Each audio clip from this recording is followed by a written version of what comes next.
नमस्कार दोस्तों। आज हम बात करेंगे साल 1877 में जब ब्रिटिश इंडिया की जो मद्रास प्रेसिडेंसी में सड़कों पे लाशें बिछी हुई थी। हर गांव, हर शहर भूख की भीख से जूझ रहा था।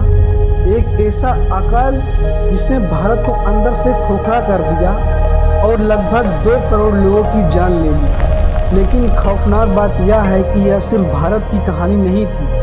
उस वक्त चीन में 3 करोड़ लोग मारे जा चुके थे और ब्राज़ील में 20 लाख लोग और अफ्रीका और मिस्र में इसी तरह दुनिया में भूख तड़प रही थी। और यह कोई विश्व युद्ध नहीं था, यह कोई लाइलाज महामारी नहीं।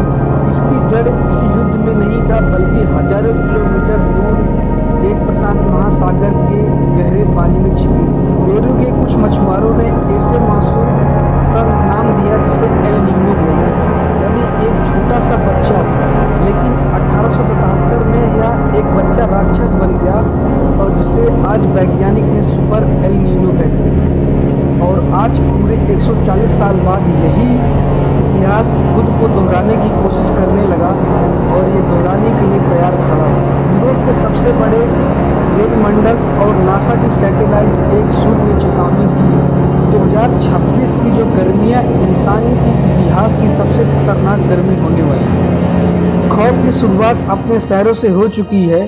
अप्रैल का महीना अभी खत्म नहीं हुआ है और दिल्ली का पारा 40 डिग्री के पार चला गया।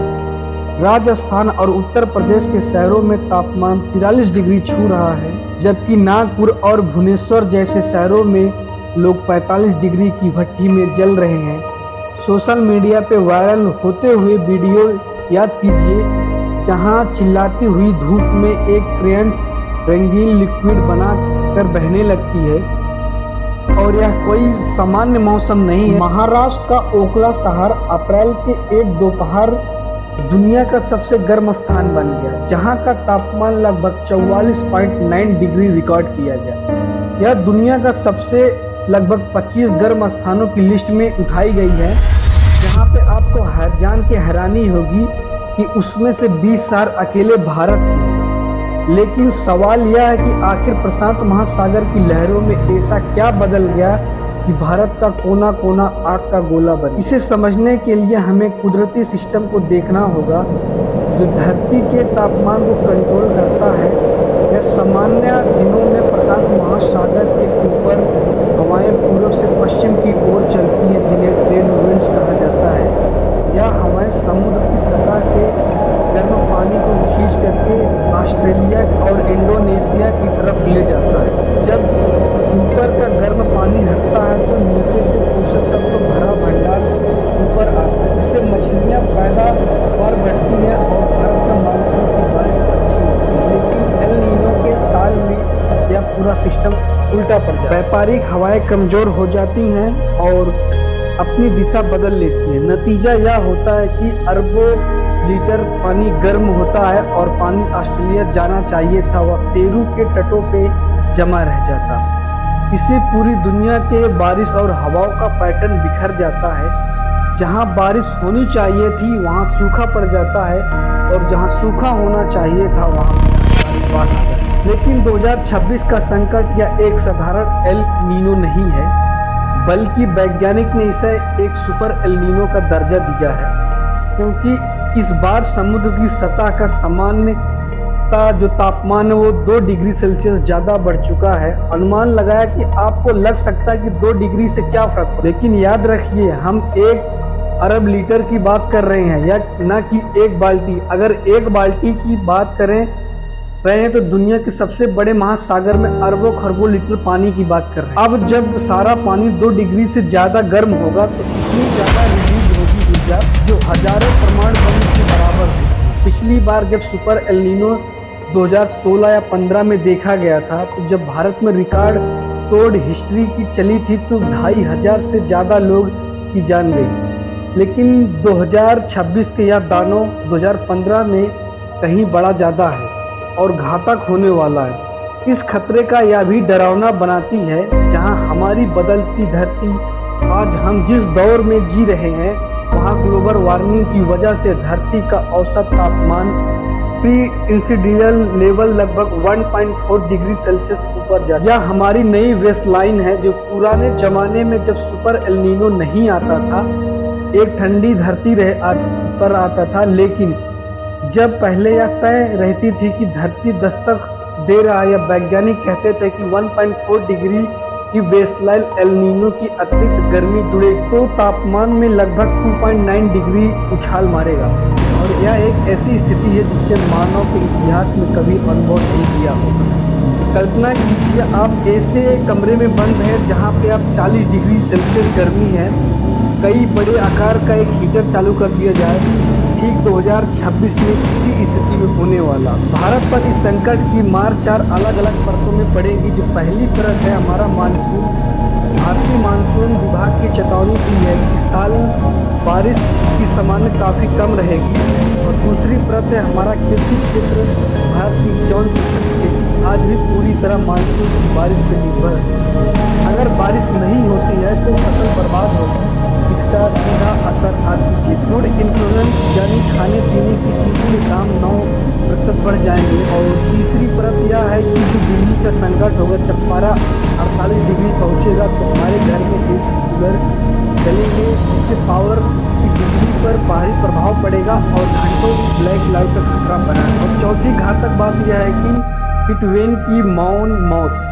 साइंटिस्ट के नए खतरे की बात करें तो जिससे वर्ल्ड टेम्परेचर जहाँ पे कहा जाता है कि आमतौर पे हमें लगता है कि 45 डिग्री तापमान जानलेवा है, लेकिन तटीय शहरों में से मुंबई होगा, चेन्नई, केरला तापमान में लगभग 36 से 37 डिग्री हो। वहाँ की नमी यानी ह्यूमिडिटी और जो खतरनाक बना देती है। जब हवा में नमी ज़्यादा होती है तो हमारे शरीर की नेचुरल कूलिंग सिस्टम यानी पसीना सूखना बंद कर देता है। अगर वेट तापमान 35 डिग्री सेल्सियस पार कर जाए तो यह एक स्वस्थ इंसान भी कुछ ही घंटे में हीट स्ट्रोक से शिकार हो सकता है। और 2026 में भारत के ऐसे कई हिस्सों की इसी वेट बल्ब की चपेट में आने वाली, जहां पसीना सूखना बंद हो जाएगा और शरीर से अंदर के जो उबलने लगेंगे। शहरों में रहने वाले के लिए स्थिति भी बदतर हो, जिसे अर्बन हीट आइसलैंड इफेक्ट कहा जाता है।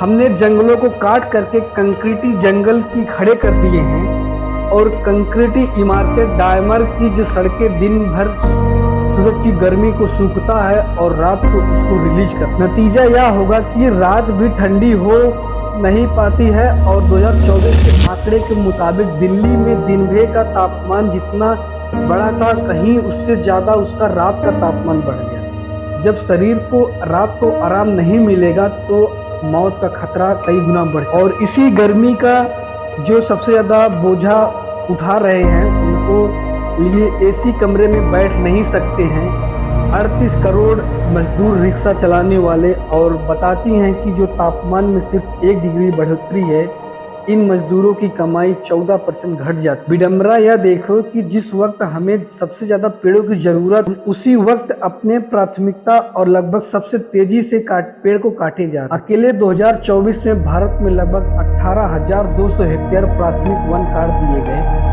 कहीं कोयले की खदान के लिए हसदेव के जंगल उड़ाए जा रहे हैं, कहीं कुंभ के मेले के नाम पे मासिक और 100 साल के पुराने बरगद पेड़ उगाए जा रहे हैं। सरकारें कहती हैं कि यह विकास के लिए जरूरी है, लेकिन क्या यह विकास हमें गर्मी बचा पाएगा? हमें अपने बच्चों के भविष्य को निगल रही है। सरकारी आंकड़ों में हीट वेव से आने वाली जो मौतों का अक्सर छिपा लिया जाता है, वो कहीं हीट वेव को अभी तक नेचुरल डिजास्टर की लिस्ट में शामिल नहीं। अगर सरकार को यह आपदा मान ले तो हर मृतक परिवार को 4 लाख रुपए का मुआवजा देना पड़े। और शायद इसी वित्तीय बोझ की बचने के लिए मौत को कार्डियक अटैक्स ऑर्गेनिक फेलियर का नाम दिया जाता है। लेकिन सब कुछ खत्म हो गया क्या हमारे पास कोई उम्मीद नहीं है बच्चे? और इससे बचने के लिए जो उम्मीद की एक कीड़ा इंडियन ओशियन डायपोल या आईओडी में छिपी हुई है। यह हिंद महासागर का अपना एक सिस्टम है जो वैज्ञानिकों का अनुमान यह है कि 2026 की आइडियोलॉजी के अपने पॉजिटिव फेज में हो सकता है। अगर ऐसा हुआ तो एल नीनो का असर कुछ हद तक कम हो सकता है। और भारत में मानसून की थोड़ी मजबूती दे सकता है, लेकिन अगर यह सिर्फ एक संभावना है, कोई गारंटी नहीं। असली सुरक्षा हमारे अपने हाथों में। समाधान सरल है, लेकिन इसकी इच्छा शक्ति चाहिए। पेड़ों को काटने से बचाना सबसे पहला कदम है, क्योंकि ये पुराने पेड़ तापमान को लगभग 12 डिग्री सेल्सियस कम कर सकते हैं और सौर ऊर्जा अपना के कोयले की निर्भरता को कम कर हमारी पसंद नहीं बल्कि एक जरूरत बन जाता है। यह सुपर एल्निनो आखिरी नहीं है, यह हर साल कुछ सालों में वापस आएगा और हर बार नई से नई ज़्यादा बेसलाइन पर हमला करेगा। आज जो बच्चे पैदा हो रहे हैं उनके लिए 45 डिग्री की गर्मी एक नॉर्मल बात होगी।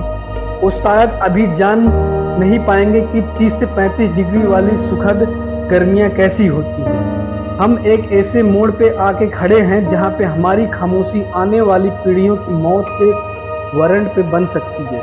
सुपर एल्निनो सिर्फ एक वेदर रिपोर्ट नहीं है, यह एक कुदरत की आखिरी अल्टीमेट है, जहां पे कि हमें बदल जाए कि यह सिर्फ एक खाक मिलने के लिए तैयार रहे। क्योंकि अंत में प्राकृतिक को हमारे विकास की परवाह नहीं होती है, उसे सिर्फ अपने संतुलन की परवाह, और वो संतुलन वो हर हासिल कर लेगी, लेकिन उसे किसी भी कीमत को अपनी जान देके क्यों चुकानी पड़े। अब जब आप इस गर्मी की खिड़की से बाहर देखेंगे तो याद रखिएगा क्या एक मौसम नहीं है बल्कि एक जलती हुई हकीकत है, और जो हमें चीख चीख के चेतावनी दे रही है कि यह वक्त खत्म हो रहा है। और ऐसा करने से आपको थोड़ा अपने घर के आसपास के पेड़ की संख्या बढ़ाइए और गर्मी की राहत के लिए भी आप मिलते हैं अगले वीडियो में। तब तक के लिए आपके लिए जय हिंद।